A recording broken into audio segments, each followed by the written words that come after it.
আসসালামু আলাইকুম সুপ্রিয় দর্শক, হাজির হলাম নতুন একটি ভিডিও নিয়ে বিডি কৃষি ছাত্রী চ্যানেল থেকে। আজ আমি আজকে আপনাদেরকে দেখাবো কলার পরিচর্যা, স্মার্ট পদ্ধতিতে কলার চাষ পদ্ধতি। তো চলুন ভিডিও শুরু করা যাক। এই যে এখানে আমি একটা অনেক বড় কলার বাগানে আছি। কলা গাছের কিছু বিশেষ পরিচর্যা আছে যেগুলো করলে কলার ফলন অনেকাংশে বৃদ্ধি পায়।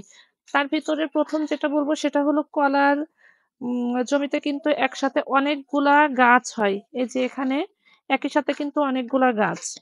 এটা ছোট, ছোট এই যে এরকম ছোট, ছোট পাশ দিয়ে অনেকগুলা গাছ বের হয় কিন্তু একটা মেইন গাছের পাশ দিয়ে প্রায় ৮-১০ টারও বেশি গাছ বের হয়। এই ছোট, ছোট শাখা গাছগুলাকে কিন্তু আমরা এই যে এভাবে তুলে ফেলবো, এভাবে তুলে ফেলবো। আর সম্ভব না হলে অন্ততপক্ষে এটাকে কেটে দিতে হবে। এখানে কেটে দিয়ে এই যে ১ টা, ২ টা, ৩ টা, ৪ টা এই ৪ টা গাছকে কিন্তু কেটে দেওয়া হয়েছে। কেটে দেওয়া হয়েছে এবং এখানে বড় দেখতে ২ টা গাছ রাখা হয়েছিল। এর ভিতরে একটা গাছ কিন্তু প্রধান গাছ। এই গাছটাতেই ফল হবে এবং এই কলার কাঁদিটা কিন্তু অনেক বেশি বড় হবে। তো যদি আমি পাশের গাছেও কলার কাঁদি আসে এবং ওই কলার গাছটাকেও রেখে দিই, তখন কিন্তু গোড়া থেকে এর খাদ্যটা ২ টা গাছের মাঝে ভাগ হয়ে যাবে এবং সেই সময় কলার কাঁদিটা খুব বেশি বড় হবে না। এইজন্য অবশ্যই আমাদেরকে একটা পরিপক্ক গাছ রাখতে হবে, একটা ছোট চারা রাখতে হবে। এখানে যে ভুলটা হয়েছে সেটা হলো এখানে কিন্তু ২ টা গাছকে রাখা হয়েছিল মোটামুটি একই বয়সের এবং আমি ক্যামেরাটা দিয়ে দেখাই। এই যে এখানে কিন্তু নতুন আরেকটা কলার ছড়া বের হয়েছে এবং এই ছড়াটা কিন্তু এই যে মাত্র এই যে কলা সহ কলার ছড়াটা বের হচ্ছে, কলার মোচার থেকে কলা বের হচ্ছে। এইটার জন্য দেখুন এই কলার ছড়াটা কিন্তু অনেকটা ছোট হয়েছে। যদি এখানে একটা গাছ রাখা হতো আর বাকি গাছটা কেটে দেওয়া হতো, তাহলে এই ছড়াটা কিন্তু অনেক বেশি বড় হতো। আমি এটা আরেকটা দেখাবো। এখানে কিন্তু এখানেও কিন্তু ২ টা কলার ছড়া রাখা হয়েছিল, যার জন্য কিন্তু একটা ছড়া একটু বড় হয়েছে এবং পাশের ছড়াটা একটু ছোট হয়েছে।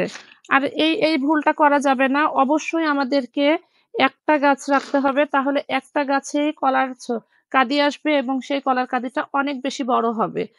আর আরেকটা জিনিস দেখাবো সেটা হলো যখন এই কলার ছড়াটার নিচের দিকের এই অংশটা আসবে, এখানে যে কলার মোচাটা থাকে, এই মোচাটাকে কেটে ফেলতে হবে এবং কেটে ফেলার পরে আমাদের এই যে এই পর্যায়ে আসার পরে এই যে কলার যে ফুলগুলা আছে, এই ফুলগুলাকে আমরা এভাবে পরিষ্কার করে দিব।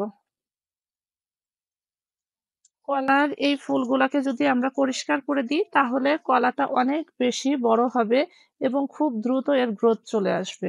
গ্রোথ বৃদ্ধির জন্য এটা কিন্তু অনেক বেশি উপকার করে। অনেক ক্ষেত্রে কিন্তু আগে সনাতন পদ্ধতির চাষগুলোতে কিন্তু এই জিনিসগুলো খেয়াল করা হতো না।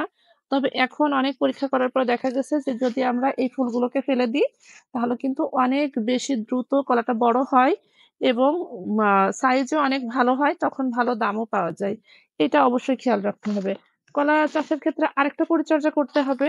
সেটা হলো এই যে কলার গাছের সাথে যে বাড়তি পাতাগুলা থাকে, এই যে এখানে ২ দিন আগে কেটে ফেলা হয়েছে।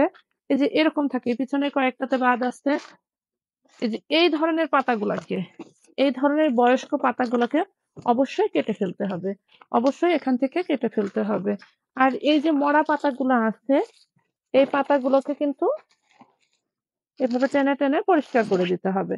তাহলে গাছ পুরোপুরি মাটি থেকে শক্তি নিতে পারবে এবং উপরে কলা অনেক বেশি বড় হতে পারবে। আর এই ভুলটা কখনোই করা যাবে না। কলাটা যখন বের হওয়া শেষ হয়ে গেছে, এখানে যে মোচা ছিল, এই যে এই মোচাটা এইভাবে কাটা হয়েছে। এটা কিন্তু সম্পূর্ণ ভুল। কলার মোচা কখনোই এভাবে কাটা যাবে না। কলার মোচা কাটতে হবে একদম আমি কাঁচি নিয়ে আসিনি। কাঁচি আনলে আমি কেটে দেখাতাম। অবশ্যই কলার মোচাটা কাটতে হবে ঠিক এখান থেকে। এই বোটা থেকে কাটতে হবে। এই মোচা অংশ থেকে কাটা যাবে না। এই মোচা অংশ থেকে কাটার ফলে হবে কি? এখানে যে পচন সৃষ্টি হয়েছে, এই যে এটা আস্তে, আস্তে পচবে। এই পচনের ফলে গাছটা কিন্তু অনেকটা শক্তি এখানে ক্ষয় করবে। এই যে এখানে কিন্তু পচন সৃষ্টি হচ্ছে এই যে। এখানে কিন্তু একটা ক্ষতর সৃষ্টি হবে এবং এই ক্ষতটার কারণে এই যে শেষের যে কলার ছড়াটা আছে, এই ছড়াটা ঠিকমতো বড় হবে না। তো ওইজন্য অবশ্যই আমরা যখন আমাদের কলা গাছের মোচা কাটবো, লেবার দিয়ে কাটাই বা নিজেরা কাটি, অবশ্যই খেয়াল রাখতে হবে আমাদের এই বোটা থেকে কাটতে হবে। সঠিকভাবে কাটা একটা গাছ আমি দেখাই, এটা কিন্তু সঠিকভাবে কাটা হয়েছে। এটা কিন্তু একদম পুরাপুরি গোড়া থেকে কেটে ফেলা হয়েছে। দেখুন এই পুরা ছড়াটা কিন্তু পুরোপুরি পরিপক্ক হচ্ছে এবং একই রকম সাইজের কলা হচ্ছে, বড় হচ্ছে। এটাই কিন্তু পার্থক্য। স্মার্ট চাষ পদ্ধতি এবং সনাতন চাষ পদ্ধতির কিন্তু এটাই পার্থক্য। ঠিকমতো কোনো বাঁশ বা শক্ত কোনো কিছু সাপোর্ট না দেওয়ার কারণে কিন্তু কলা গাছগুলো এই যে গোড়া থেকে এভাবে ভেঙে এভাবে ভারের কারণে কলা গাছের কলার যে একটা ওজন আছে, এই ওজনের ভারে কিন্তু কলা গাছ এভাবে ভেঙে পড়েছে। এই কলাটা কিন্তু আমরা শেষ পর্যন্ত পরিপক্ক করতে পারবো কিনা এটা বলতে পারবো না। তো যদি আমরা এই বাঁশটা যদি আগেই দিয়ে দিতাম শক্তভাবে খুব ভালো করে একটু ভারী শক্ত বাঁশ দিতাম তাহলে এই কলাটা কিন্তু পুরোপুরি ঠিকভাবে বড় হতে পারত এবং প্রতিটা কলাই আমি সঠিক দামে বিক্রি করতে পারতাম। সঠিক কলার বাঁশ কিভাবে দিতে হয়, খুঁটি কিভাবে দিতে হয় আমি সেটা দেখাবো।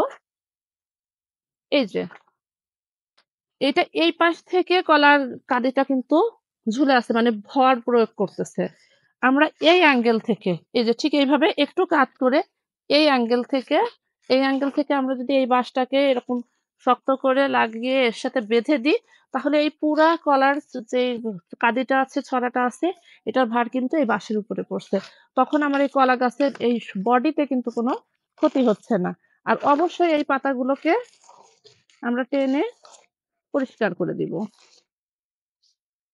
আর পাতাগুলো ছাঁটাই করার পর বাড়তি যে বয়স্ক পাতাগুলো ছিল এই পাতাগুলো ছাঁটাই করার পর অবশ্যই এই পাতাগুলোকে কিন্তু জমি থেকে সরিয়ে ফেলতে হবে। তা না হলে এই পচা পাতা থেকে কিন্তু আমাদের এই জমিতে শামুক, তারপর বিভিন্ন রকম কেঁচো, কেল্লো এই ধরনের পোকার সৃষ্টি হবে এবং যার ফলে আমাদের জমির কিন্তু স্বাভাবিক পুষ্টিগুণটা নষ্ট হবে। তো এভাবে যদি আমরা আমাদের বাণিজ্যিক কলা বাগানকে পরিচর্যা করি, তাহলে অবশ্যই কয়েক গুণ হারে আমাদের কলা গাছের ফলন পাবো। কলার ছড়ি এবং কলা অনেক বেশি মোটা হবে, সুস্থ সবল কলা পাবো। সেক্ষেত্রে বিক্রির ক্ষেত্রে কিন্তু বিক্রয় মূল্য অনেক বেশি ভালো পাওয়া যাবে।